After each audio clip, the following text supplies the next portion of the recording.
Welcome to The Explainer. Today, we're stepping in as your clinical consultants and medical content architects. Look, we're completely bypassing the basic stuff. Instead, we're going to focus entirely on those granular physiological details and the really complex decision boundaries that dictate advanced clinical management. If you want to master the subtle variables that can literally shift a patient's entire management pathway, well, you are in exactly the right place. Let's get to it. So, here's our roadmap for today.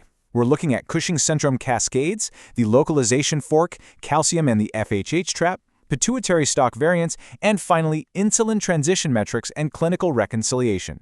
Think of this as your cognitive map for untangling these high-stakes metabolic vectors. All right, Module 1, Cushing syndrome diagnostic cascades and feedback loops. We're diving straight into hypercortisolism here, immersing ourselves right into the exact diagnostic flowcharts you need for clinical localization. Okay, so to begin the workup for a patient with suspected Cushing syndrome, you have 3 and really only 3 valid first-line screening metrics. You can use the 24-hour urinary free cortisol, which absolutely needs to be 2 to 3 times the upper limit of normal, the late-night salivary cortisol, or the low-dose 1 milligram dexamethasone suppression test. Now, it's absolutely vital to remember that an abnormal result on any of these 3 metrics confirms the presence of hypercortisolism, but it absolutely does not localize the source. Right? It just tells you the fire is burning. It definitely doesn't tell you where the match was struck. And that brings us to Module 2, the localization fork. This is that critical juncture in our diagnostic architecture where the pathway officially splits. So, Step 2 demands a plasma ACTH measurement. Honestly, this is non-negotiable. If the ACTH is suppressed, typically meaning less than 10 picograms per milliliter, well, that points directly to an ACTH-independent adrenal source, something like an adrenal adenoma or maybe exogenous steroid use. Conversely, an elevated or even just an inappropriately normal ACTH forces us down the ACTH-dependent pathway. Now we know for sure the driver is coming from outside the adrenal gland. Once we're on that ACTH-dependent pathway, we pull out the high-dose 8 milligram dexamethasone suppression test. Applying this strict parameter matrix perfectly separates your pituitary adenomas, so true Cushing disease, from ectopic paraneoplastic syndromes. A pituitary source will usually suppress cortisol production by more than 50%, and it's going to respond to a CRH stimulation test. But an ectopic source, say a small cell lung cancer, that'll exhibit absolutely no suppression, and it remains completely unresponsive to CRH.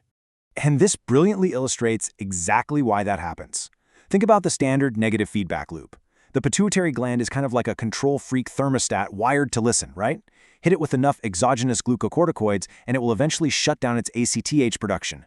Ectopic tumors, though, they are totally rogue agents. They completely ignore this physiological wiring. They bypass the loop entirely, just continuously pumping out ACTH no matter how much dexamethasone you throw at them. Let's actually test this with a high-level clinical trap. Imagine you have a patient exhibiting clear Cushingoid features. They've got high late-night cortisol, high ACTH, and absolutely zero suppression on the high-dose dexamethasone test. You have to evaluate this exact biochemical presentation and choose the correct radiological path. So, what do you order? Take a second to lock your answer in. All right, here's the crucial takeaway. You must avoid the pituitary MRI decoy. The complete lack of suppression dictates an immediate search for an occult ectopic neoplasm.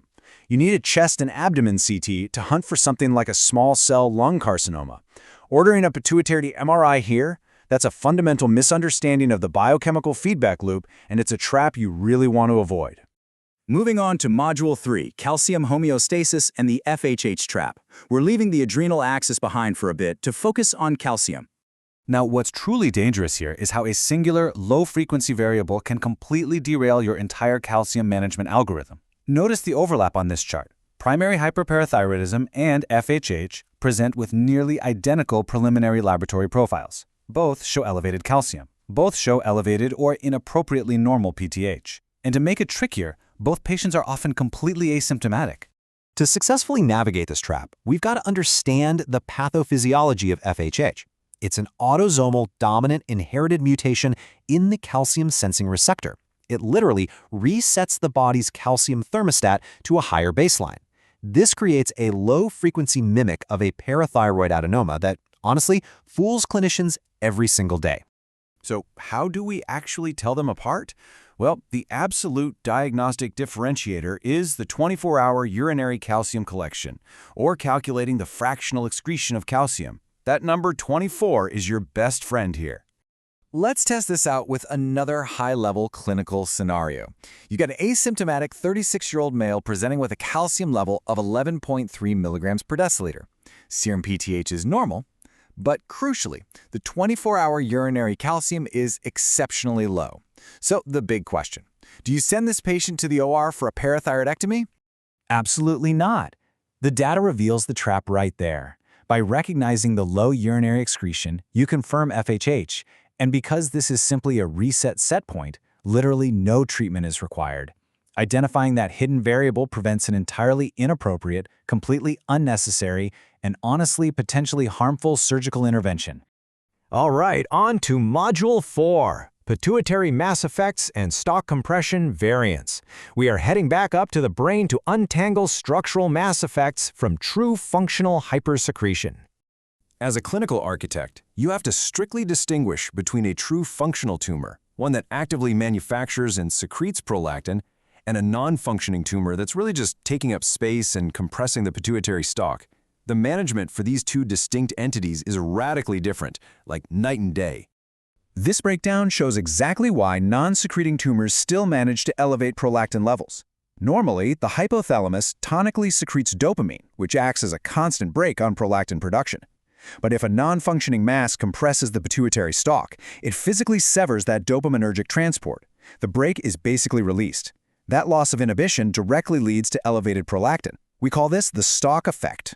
Consider this presentation. A patient comes in with a large pituitary mass, bitemporal hemianopsia, so visual field defects, and a mildly elevated prolactin level, say hovering around 45 nanograms per milliliter. What is your first-line intervention here? This scenario completely forces you to separate a true macroprolactinoma, which routinely pushes prolactin well over 200 and is managed medically with dopamine agonists, from a purely mechanical mass effect. The resolution here dictates that because the mass itself is the primary threat, not true prolactin hypersecretion, surgical decompression via transsphenoidal resection is the absolute requirement. Treating a massive, compressing, non-functioning adenoma with dopamine agonists like cabergoline, that is a really dangerous medical trap for sure. And finally, Module 5, Clinical Reconciliation and Insulin Transition Metrics. Let's bring this all together. We're going to systematically synthesize these overlapping endocrine disrangements and introduce some absolutely critical insulin transition metrics. We really need to systematically catalog and remediate these easily missed metabolic parameters. Take glycemic optimization, for instance. Transitioning a hospitalized patient from an IV insulin drip to subcutaneous regimens requires a strict 2-hour overlapping basal dose. Otherwise, you risk immediate rebound ketoacidosis. Or, if a patient has high fasting morning glucose, you can't just casually increase their basal insulin. You have to check a 3 a.m. fingerstick to separate the dawn phenomenon from the SOMO-G effect. Oh, and always hold SGLT2 inhibitors 3 to 4 days prior to major surgery.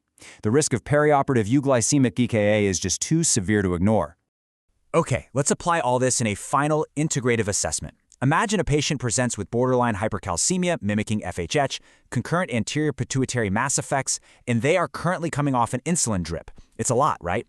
Well, mastering these feedback loops ensures you systematically evaluate these competing laboratory priorities. You secure the overlapping basal insulin first to prevent DKA, then you rely on the 24-hour urine calcium clearance to dictate your parathyroid management, rather than just jumping to surgical assumptions based on deceptive clinical presentations.